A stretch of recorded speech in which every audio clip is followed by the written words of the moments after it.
কি কওঁ মই নিজে দোকানী হৈ গৈছো আৰু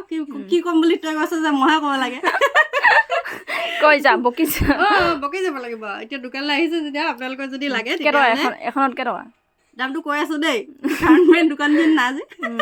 অহাৰ পিছত কৈ আছো কথাটো হ'ল মানে PM বৈ কিনে ইয়াত দোকানত বিকিব দিছে মেইন চিক্ৰেটটো সেইটো মই মানে তাই ক'ব বিচৰা নাছিলে এইটো একো লাজৰ কথা নহয় আচল কথা গৌৰৱৰ কথা PM যে ইমান ধুনীয়াকৈ গামোচা বৈ উলিয়াইছে হাতৰ পৰশত প্ৰাণ পাই উঠিছে ফুলাম গামোচা এফালে ৰঙা ফুলৰ গামোচা মৰাণ গামোচা এয়া আমাৰ ট্ৰেডিশ্যনেল মৰাণ গামোচা হয় দেই আপোনালোকে যদি চিনি নাপায় ভালকৈ ফুলটো চাই ল'ব ইয়াত দেখিছেনে ইয়াত মানে পাৰি নাথাকে আৰু পাৰি নাথাকে অকল গাড়ী থাকে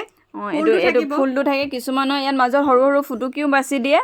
আৰু এফালেও কিছুমানে বাচে এইখনত যিহেতু বিকিবৰ কাৰণে থৈছে সেইটো কাৰণে দিয়া নাই চব ফুলটো উল্টা হৈ আছিলে এইফালে এইটো PM জাপিব নাজানে PM জাপি থৈছিলে মানে সেইটো কাৰণে এইটো আচলতে শ্যামলীয়া খুলি থোৱা আছিলে মই জাপিহে আছিলো দেই বেলেগ বস্তুখিনি কালেকশ্যন চব থাকে মানে দোকানত কিন্তু এইটো খুব কম থাকে সেইকাৰণে মই আপোনালোকক দেখাই দিলোঁ যদি প্ৰয়োজন হয় তেতিয়াহ'লে আমাৰ টেঙৰাই নিয়ৰ ফেশ্বন হাউচ চলাই আহি পাই যাব তাতে কণ্টেক্ট নম্বৰ দিয়ে ৰাখিম যিহেতু আপোনালোকে কণ্টেক্ট কৰি কেতিয়াবা যদি মৰাণ গামোচাৰ প্ৰয়োজন হয় তেতিয়াহ'লে আহি যাব PM বোৱা গামোচা লৈ যাব মই বোৱা